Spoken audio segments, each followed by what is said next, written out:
Prasanna. Hi. Sir, thank you for inspiring so much, sir. Kalki movie is really very excellent.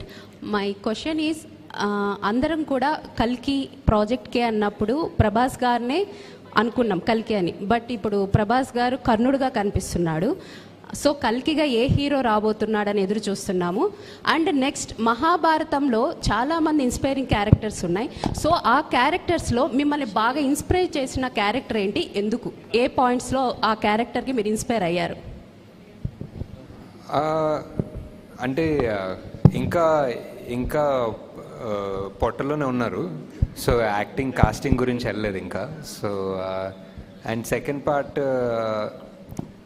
I think Mahabharatam A character గురించి చదివినా almost secondary characters చదివినా వాళ్ళ background and వాళ్ళ buildup ఉంటుంది.